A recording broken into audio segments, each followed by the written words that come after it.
বা বিনিয়োগ করবে তাদের ভ্যালুটা কি এক হবে?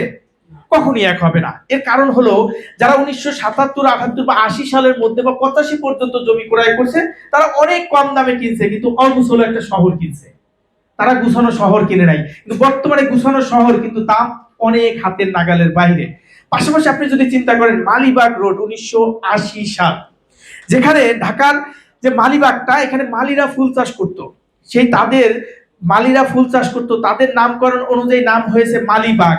1980 সালে সেখানে জমির দাম ছিল সর্বোচ্চ 1-1.5 লাখ 2 লাখ টাকা কাঠা। আজকে আপনি চিন্তা করেন ওখানে 80-90 লাখ পার কাঠা বা 1.5 কোটি টাকাও কোথাও কোথাও কাঠা হয়ে গেছে।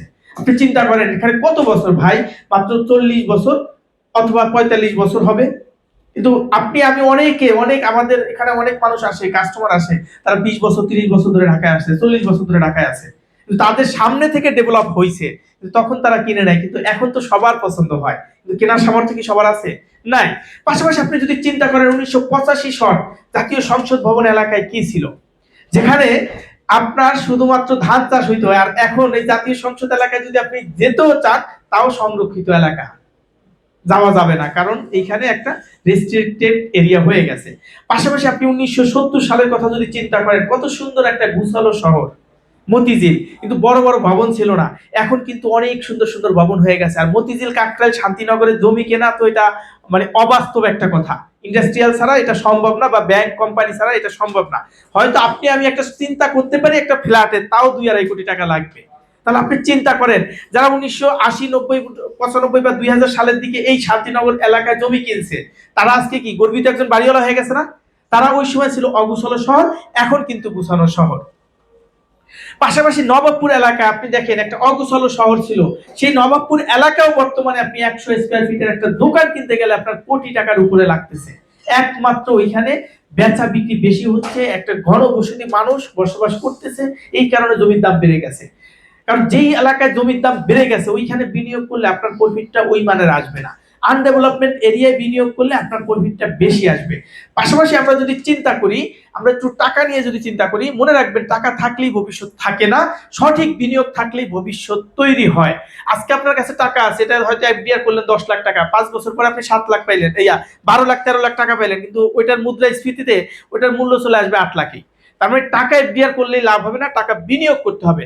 বিনিয়োগ ছাড়া টাকা শুধু খরচের রাস্তা খুঁজে। আপনার কাছে যদি আজকে 10 লাখ টাকা থাকে, ব্যাংকে রেখে দেন, এটা যদি পিছনে হয়তো অনেক ভাইয়ের গল্প আমি শুনি, কারণ এটা তো আমাদের থেকে না, অনেক ভাইয়ের গল্প। তো কারো কাছে শুনছি 20 লাখ 30 লাখ টাকা ছিল, টাকা থাকার পরে কিছুদিন পরে হয়তো 6 মাস বা 1 বছর পরে তার কাছে আবার ওই টাকা কমে গেছে। কেন কমে গেছে? যখনই আপনার কাছে টাকা আসবে দেখবেন ওই আত্মীয় ফোন দিছে, ভাই 2 লাখ টাকা ধার দাও, ও বিদেশ যাবে তার জন্য 1.5 লাখ টাকা দাও, ও এই জায়গায় যাবে ওর জন্য এটা দাও, আবার নিজের বউ আছে সে আবার 1.5 লাখ টাকার এটা কিনে দাও, ওইটা কিনে দাও, 20 লাখ টাকা শেষ। তার মানে আপনি যদি এই 20 লাখ টাকা কোথাও বিনিয়োগ করে রাখতেন, আপনি চিন্তা করেন ওই বিনিয়োগ থেকে যদি একটা প্রফিট আসতো, সেটা দিয়ে যদি খরচ করতেন, ওই 20 লাখ টাকার অ্যাসেটটা আপনার থাকতো। আমরা সবাই টাকাটাকে জমায়ে রাখার চেষ্টা করি, টাকা জমায়ে লাভ নেই বা রাখতেও পারবেন না। টাকা কখনোই থাকে না, কারো কাছেই থাকে না। টাকা চলমান প্রক্রিয়া, এটা চলে যাবে। এজন্য টাকা দিয়ে আমাদের কি করা উচিত? বিনিয়োগ করা উচিত। বিনিয়োগ থেকে যে প্রফিটটা আসবে সেটা আমরা কি করব? খরচ করব বা বিভিন্ন জায়গায় আমরা দেওয়ার চেষ্টা করব। এবং টাকা যদি আপনি নিজের কাছে রেখেও দেন, এটা কিন্তু মূল্য হ্রাস পায়। আপনি দেখবেন মুদ্রাস্ফীতিতে গত বছরের তুলনায় এই বছর কিন্তু একটু মুদ্রাস্ফীতি বাড়ছে, দেখবেন আগামী বছর আর একটু বাড়বে, পরবর্তীতে আরো বাড়বে, বাড়তে বাড়তে একটা সময় দেখবেন আজকে যেই বাজার 1 লাখ টাকায় মাসে করা যায়, সেটা দেখবেন যে আগামী 5 বছর পরে ওখানে টাকা লাগবে মিনিমাম হইলেও 5 লাখ টাকা। এই সেম বাজারেই সেম খাওয়া, 3 বেলাই খাবো আমরা, সংসারে 3 জন মানুষ, 3 জন মানুষই চলবো, বাসা ভাড়া দিব, কিন্তু টাকা লাগবে কয় লাখ? 5 লাখ। এখন যেটা লাগে 1 লাখ, আগামী 5-7 বছর পরে মিনিমাম লাগবে কত লাখ? 5 লাখ টাকা। যার এখন খরচ 5 লাখ, তার লাগবে 25 লাখ। এটা আপনি বিনিয়োগ করলেও লাগবে, না করলেও লাগবে, কারণ যেই হারে মুদ্রাস্ফীতি হচ্ছে, হবেই হবে। আমরা যদি একটু বিনিয়োগ নিয়ে চিন্তা করি, আপনি যদি চিন্তা করেন বিনিয়োগটা যদি ব্যাংকে করেন, কি লাভ দেখেন। ব্যাংক কিন্তু বিনিয়োগের জায়গা না, ব্যাংকটা হলো আপনার আমার টাকা নিরাপত্তা দেওয়ার জায়গা। কিন্তু আপনি কি করতেছি? ব্যাংকে 10 লাখ টাকা এফডিআর করতেছি, 10 বছর পরে কত পাবো? 15 লাখ টাকা পাবো, অথবা 13 লাখ টাকা পাবো, অথবা 16 লাখ টাকা পাবো, এই আশায়। আপনি কি চিন্তা করছেন এই ব্যাংক আপনাকে যে 10 বছর পরে 15 লাখ টাকা দিবে 10 লক্ষ টাকায়, আপনার মুদ্রাস্ফীতিতে ওই 15 লাখ টাকার ভ্যালু চলে আসবে 8 লাখে। কারণ এখন যে 10 লাখে যেই টাকার পণ্য পাবেন, 15 লাখ টাকার ওই সময় ওই পণ্য পাবেন না। এর কারণ হলো কি, মুদ্রাস্ফীতি বেড়ে যাবে। পাশাপাশি আপনি যদি বিমায় বিনিয়োগ করেন, আমরা অনেক সময় ইন্স্যুরেন্স কোম্পানিগুলোতে বিনিয়োগ করি, ইন্স্যুরেন্স কোম্পানি বিনিয়োগের জায়গা না। ইন্স্যুরেন্স কোম্পানি বিনিয়োগের জায়গা না। ইন্স্যুরেন্স কোম্পানি হলো আপনার আমার লাইফ কাভারেজ দেয়, যে আমি একটা অ্যাক্সিডেন্ট করছি, সেখানে আমার চিকিৎসা ভাতা দিবে, আমি মারা গেলে আমার নমিনিকে একটা টাকা দিবে, এটা হলো কাজ। কিন্তু আমরা কি করতেছি, সচেতন না বিদায় আমাদের বিভিন্ন মানুষ ভুল বুঝাইয়া অথবা খালাতো ভাই মামাতো ভাই বুঝাইয়া আমাদেরকে বিনিয়োগ করাইতেছে ইন্স্যুরেন্স কোম্পানিগুলোতে, কারণ আমরা জানি না। কিন্তু আমরা যদি সচেতন হই, কেউ কিছু করতে পারবে না, উল্টাপাল্টা জায়গায় আমাদের বিনিয়োগ করাইতে পারবে না। পাশাপাশি শেয়ার বাজারের কথা যদি চিন্তা করেন, শেয়ার বাজার অনেক ভালো জায়গা, কিন্তু বাংলাদেশের পরিপ্রেক্ষিতে না। কারণ বাংলাদেশে পরিপ্রেক্ষিতে শেয়ার বাজারটাকে ধ্বংস করে ফেলছে 1996 সালে একবার, 2009 সালে একবার, লাস্ট 2013 সালে একদম কোমর ভেঙে দিছে। কারণ শেয়ার বাজারে যারা বিনিয়োগ করে তারা কিন্তু মাত্র মধ্যবিত্ত মানুষ, মধ্যবিত্ত বা উচ্চবিত্ত এরাই করে। কিন্তু এই মানুষগুলাকে কিন্তু কোমর ভেঙে দিছে 3বারের ধ্বংস করার কারণে। আপনি চিন্তা করেন, এখনো যদি শেয়ার বাজারে কেউ বিনিয়োগ করেন, দেখবেন যে বড় ধরনের ধরা খেয়ে যাবে।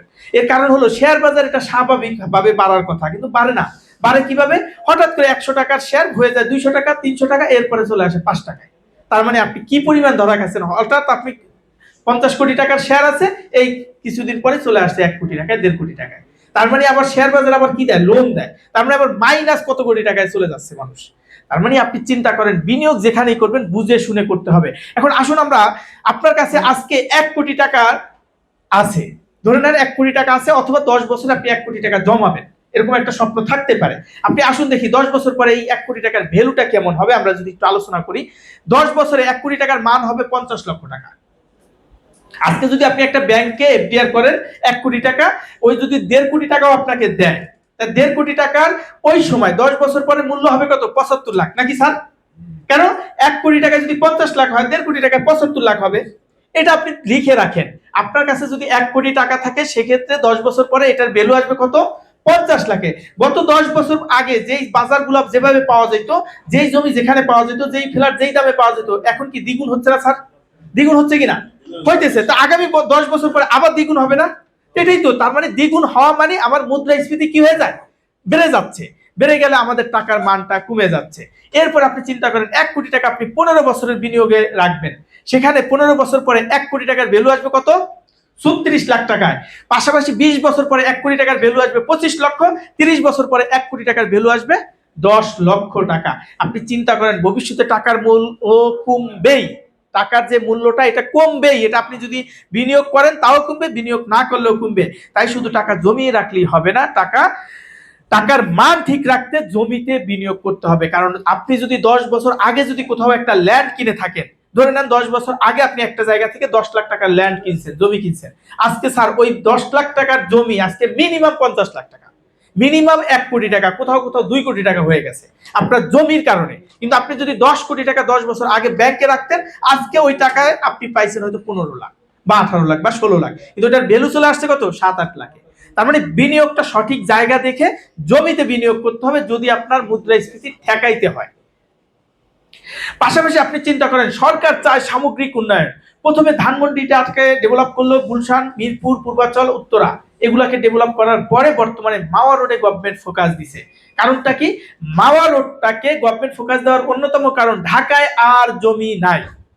ঢাকায় জমি নাই বিধায় ঢাকার একটু বাইরে যাচ্ছে। কারণ কি? আপনি চিন্তা করেন, এখন 3 কোটি মানুষের বসবাস ঢাকা শহর, আগামী 5 বছর বা 10 বছরে 4 কোটি মানুষ হবে মিনিমাম। 4 কোটি মানুষ কোথায় বসবাস করবে? এখনই তো খুবই কষ্টকর। এখনই যে মানুষ বসবাস করবে সেটাই ঢাকা শহরে। আপনি যদি একদিনের জন্য বাসা ছেড়ে দেন, বাড়িওয়ালা এখন আর আপনাকে বেশি ইয়া করে না, মানে কি বলে, রিকোয়েস্ট করার দরকার হয় না। এর কারণ হলো টুলেট লাগানোর সাথে সাথে 4-5 জন এসে হাজির, তার ফ্ল্যাট লাগবে। কারণ কি? মানুষের চাহিদা বেড়ে গেছে, মানুষ বেশি। আর আপনি যদি চিন্তা করেন, আগামী 4 কোটি মানুষ যখন হবে, তখন এই ঢাকা শহরে আপনি আমি বসবাস করতে পারবো না, ভাড়ার দাম বেড়ে যাবে, এবং এই মানুষগুলো অবশ্যই অবশ্যই ঢাকার বাইরে যেতে হবে। তাহলে কেরানীগঞ্জটা অবহেলিত ছিল, এই কারণে ওই এলাকাটা আগে ডেভেলপ হয় নাই, এখন ডেভেলপ হয়েছে। এই কারণে কেরানীগঞ্জের সাইডটা গভর্নমেন্ট ফোকাস দিতেছে। আপনি একটু চিন্তা করেন, হাসনাবাদের কথা যদি চিন্তা করেন, বসুন্ধরার কথা, যখন 2002 সাল 3 সালের দিকে শুরু হয়, তখন জমির দাম ছিল মাত্র 5 লক্ষ টাকা, বর্তমানে 60 থেকে 80 লক্ষ টাকা পার কাঠা। আপনি চিন্তা করেন, ওই সময় যারা 5 কাঠা জমি 25 লক্ষ টাকা ইনস্টলমেন্টে কিনছে, একই ব্যক্তি 5 বছরে 5 লক্ষ 25 লক্ষ টাকা কেউ ব্যাংকে এফডিআর সঞ্চয় করবে, আরেকজনে কি করছে, জমি ক্রয় করছে। আপনি চিন্তা করেন, যে ব্যক্তি 25 লক্ষ টাকা 5 বছর 10 বছরে বা 10 বছরে 25 লক্ষ টাকা জমাইছে ব্যাংকে, সে কত পেতে পারে? সর্বোচ্চ 40 লাখ ব্যাংক থেকে। আপনি চিন্তা করেন 5 কাঠা জমির দাম, যদি ওই সময় 5 কাঠা কেউ জমি কিস্তিতে কিনছে 10 বছর মেয়াদিতে, তার জমির দাম কত আসলো স্যার? 2.5 কোটি টাকা। যদি 50 লাখ টাকাও দাম ধরেন, তাও কত টাকা? 2.5 কোটি টাকা। তার মানে আপনি চিন্তা করেন, একই সময় দুইটা বন্ধু, কেউ যদি এই বসুন্ধরায় 5 কাঠা জমি ক্রয় করছে 25 লাখ টাকা ইনস্টলমেন্টে, সেম বন্ধু 25 লাখ টাকাই জমাবে, কিন্তু কোথায়? ব্যাংকে। প্রতি মাসে মাসে ব্যাংকেও টাকা দিয়ে যাচ্ছে। তা ব্যাংক তাকে রিটার্ন দিবে কত বছর? 10 বছর পরে 25 লাখে। সর্বোচ্চ যদি দেয় 40 লাখ টাকা দিতে পারে ভ্যাট ট্যাক্স কাটার পরে।